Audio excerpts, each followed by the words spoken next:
Hello, this is Adam Eason, and this is a continuation of the music theory videos that I've been making. Last time I started with sound, what it is, how we perceive it, just a little bit, and I talked about frequency and the distinction I made between frequency and pitch. Frequency being a specific number of cycles per second, pitch being a more general term that's applied to, if you recall, the octaves, the doubling or halving of a frequency, because we have octave equivalency. We hear, say, 440 hertz and 880 hertz cycles per second as if they were kind of the same note, same in quotes, right? So, one of the things you learn very early on in music is that we have a musical alphabet. We have the letters of the alphabet, A, B, C, D, E, F, G. And then it wraps around back to A. And the reason it does, I'll eventually get into in more detail, but basically when you get to G, the way things are set up right now, when you get to G, the next note, the next pitch, is going to be A again because of that octave equivalency. And again, when I get more into what intonation is and how to play in tune, I'll show you why that's the case. But for now, all you need are those 7 letters, A, B, C, D, E, F, and G. And we'll just stick with those for the purposes of this video, which is reading the basic reading of the staff. And that's what you're seeing in front of you right here. The staff is made up of these 5 horizontal lines and a bunch of vertical lines. The horizontal lines is the staff. The vertical lines are called bar lines. And the bar lines I'll get into more next video when I talk about rhythm. Today I'm just going to talk about reading pitch and reading frequency, because they're kind of wrapped up in with each other. So we've got these 5 lines, like I said. Now if I were to take a quarter note, right, and I were to put this quarter note right here, right on this line, the middle line, would you know which frequency this line applies to or represents if I just asked you, given the information you have right now, which frequency this is? No. You don't have enough information to be able to say one way or another that this is any particular frequency. It could really be anything. So, what do we do then? If we want to talk to each other about music, we can't just be picking arbitrary lines and calling them whatever we want to call them, because my line for a particular frequency will end up being different than your line for a particular frequency. So, communication will break down. We have to agree somehow that a particular line is going to represent a particular pitch, is going to represent a particular frequency. So let me scroll over here, and you'll see some more information. The 4/4 we'll get to in the next video. That has to do with rhythm. This is what helps us read the pitch on the staff. This is called a clef. It's one of many, and in particular it's a bass clef, and in even more detail it is the F clef. The reason it is called the F clef is because these 2 dots here surround the line which we're going to agree as being F. Now, this isn't just any F either. It's a particular frequency of F, right? So when I put this quarter note here on this F line, we know that there are other octaves we call F, but this is one specific F among those many octaves that we'll call F. Right there. So if I want to read from here, and I know we have the alphabet, and I know we've got this clef now, so we know where F is, and we have this staff, we have these lines. Which line is going to be the next note letter up, which would be G, right? Would it be this line? If I go from F to A, that's what this is, so I kind of gave it away. It doesn't sound adjacent. It sounds like there's a gap between them. But if I put that on this space here, there we go. Now we have something that feels like it's, again in quotes, adjacent. So it's not just the lines that make up the staff, it's also the spaces. So when you're counting notes, you count from one line to the next space, to the next line, to the next space. So if I'm going down from G, we have F, G, F again, E, D, C, B, A, and then we get back to G again. This top one, if we go up just a little bit, that's going to be A. Now, this should help make it even more clear that the lines on the staff aren't just pitches, aren't just letter names. They're also specific individual frequencies that are represented by those lines and by those spaces. Okay, so that takes us through all of the lines and spaces in the F clef. There's different kind of mnemonic devices you can use to remember, grouping the lines all together with an acronym kind of thing, or grouping all of the spaces together, A, C, E, G. You could say a cat eats good. A cat eats good. As bad grammar, but it can help you remember these spaces. And you could do something similar, something silly with the lines as well. Okay? For future reference, these are rests. And again, I'll get into those more when I talk about rhythm in the next video. For now, I'm going to move on to another clef. And I'm going to delete these notes here to start again. Alright. Now we've got another curly Q crazy looking thing, right? And this also identifies a particular line as a particular note, as a particular frequency. In this case, this is called the G clef, just to make sure you don't get too comfortable and think all of the clefs represent F, because, that would be easy and uniform. No, of course not. So, the relevant line is actually, it's a little harder to tell.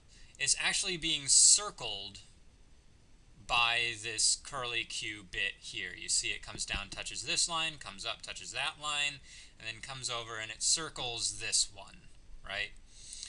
So this line, we know it's the G clef. It's going to be this particular frequency G. Okay?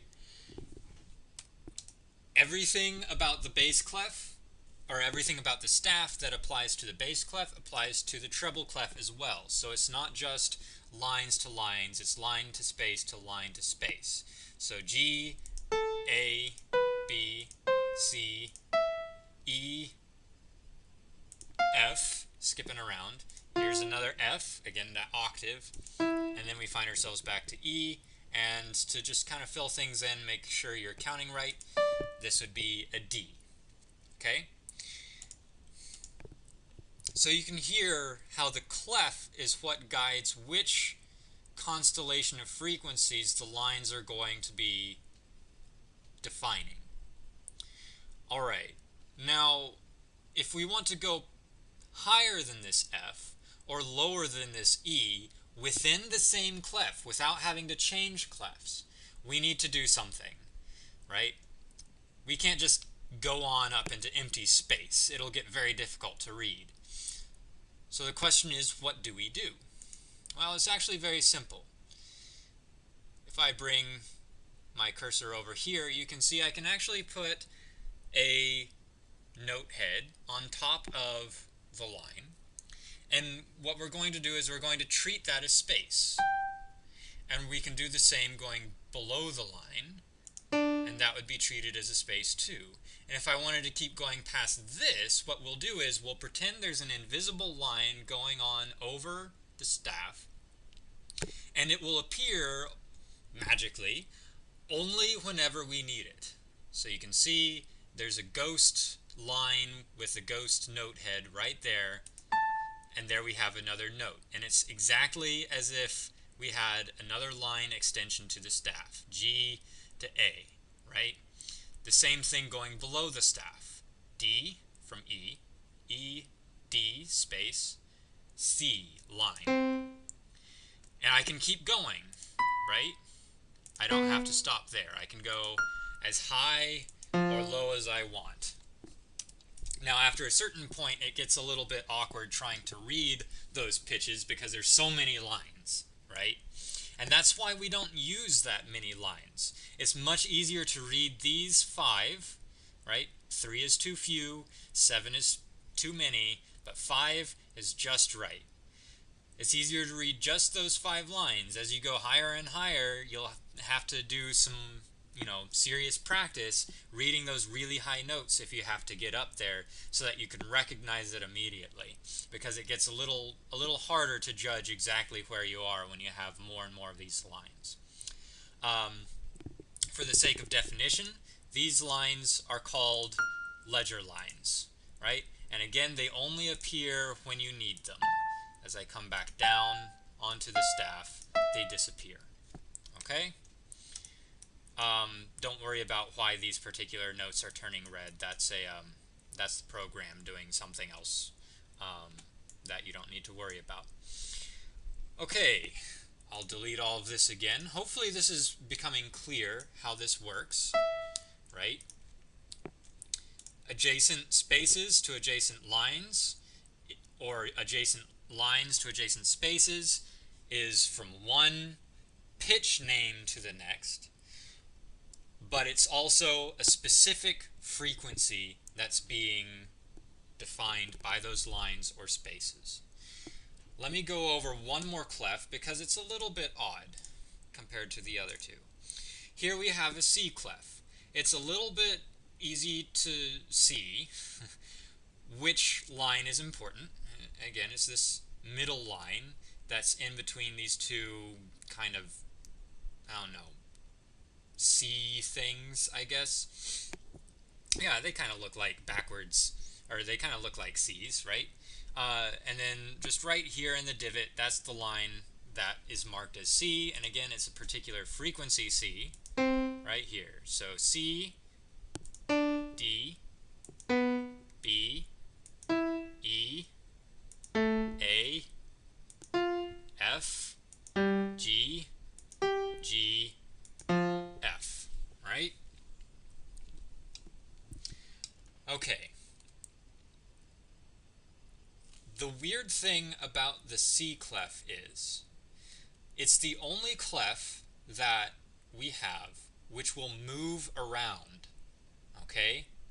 Let me delete these and just go back to those first 4 notes. C, D, B, E. Now I can take that C clef and I can put it on a different line. And you can see that right there. The C clef here turns this into the same frequency C as this one. Right? So you hear that? It's the same note, but on a different line. So we end up with C, D, B, E. Alright? So, just to make things even more confusing for you, not only does this clef make it a different pitch, right? We had the F clef at the beginning, we had the G clef, and now we have a C clef.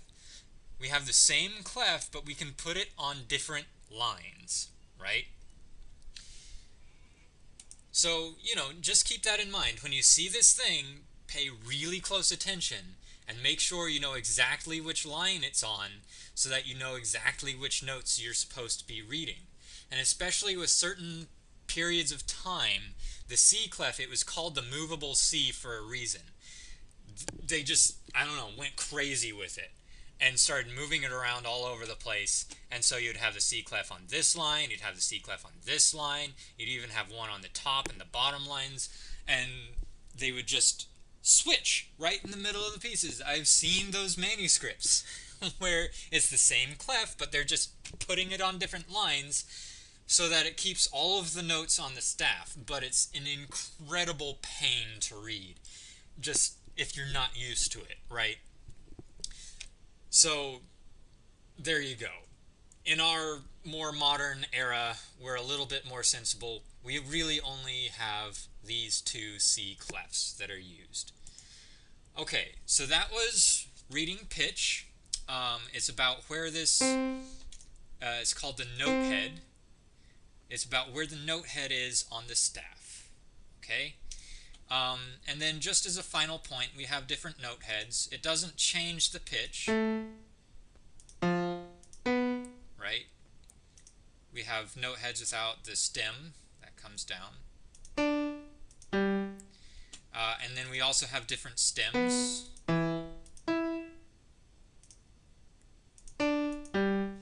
Right? None of this stem part has anything to do with the pitch. It's all about the location of that oval on the staff, the particular line or particular space it's on in relation to the clef that you're reading in. That's a very important part. So when you're learning these clefs, there's a couple of ways to go about it. First is just simple line counting, right? If you know which line and which note the clef is referring to, then you can just count from that line one adjacent space at a time. Don't be afraid to do this. It does help. You just kind of read through it over and over and over again, and you'll get used to it. Another thing that helps, there's a lot of really good apps out there and just websites that you can use if you don't want to pay for anything that will set up flashcards so that you can choose your clef. You can drill using flashcards the individual pitches, the individual notes in that clef. Now, I would recommend you start with, of course, the clef that you have to read. So if you're a violinist, start with the G clef, the treble clef. If you're a cello or a bass, start with the F clef that we started with. And, just drill those as hard as you can. You want to make it automatic. You don't want to have to think about the pitches. But once you've mastered that, once you can just look at a note on a staff in that clef, you automatically know which note it is. Move on to the others, right? Because a lot of the stuff I'm going to end up talking about, as it gets more and more complicated, you'll need to be able to read the other clefs. In particular, you'll need to be able to learn the treble clef. So sorry, violas, right? You have a hard time. A lot of the music theory stuff that we do happens with piano type scores, piano type music, which has the bass clef and the treble clef, the F clef and the G clef, and you're kind of left out. But if you're reading like string orchestra stuff or full orchestra stuff or band stuff, the bassoons will be using this particular C clef, the tenor clef, from time to time, so you'll need to be able to read that one, and you'll need to be able to read the treble and the bass clef as well. Alright, so just as a quick review, these are the clefs that we covered. We covered the bass clef, which is F, and this particular line is F. Sorry about that. Let's do that. We covered the G clef. This particular line is this particular G. And we covered the C clef, two of them, where this one is C and this one is C, right? And then adjacent lines are adjacent to spaces and spaces are adjacent to lines. So when you're counting notes, make sure you go space, line, G, A, B, C, D, E, F, G, right? So really get all of that in your head, really drill them, learn the clef you have to learn really well, and then start going into the others whether you think you need them or not, because very quickly you'll find, especially if you're going to keep up with my videos, you have to know those other clefs. It's not optional. You must know them in order to make sense of the stuff that you're going to read. But you can take your time about it, and as I go through my videos, I'll make sure I'm very clear about the notes that I'm putting on the page and the different clefs, just in case, you're having a little bit of difficulty keeping up, because everybody's going to be at different levels. Alright, that's it for today. Like the video if you liked it. Comments and questions if you have any comments or questions, or think I'm doing a terrible job, then tell me I'm doing a terrible job and what you think I could be doing that could be better. And then I'm going to keep making these videos fairly consistently, maybe 1 or 2 times a week. So subscribe if you want to keep up with the videos in a timely fashion. I guess for music theory, that doesn't matter as much, but, it helps me know that I'm actually helping you if you subscribe. That lets me know that I'm doing a good job. And you can be even more, clear or critical as you will in the comment section as well. Alright, thanks for listening, and I'll see you next time.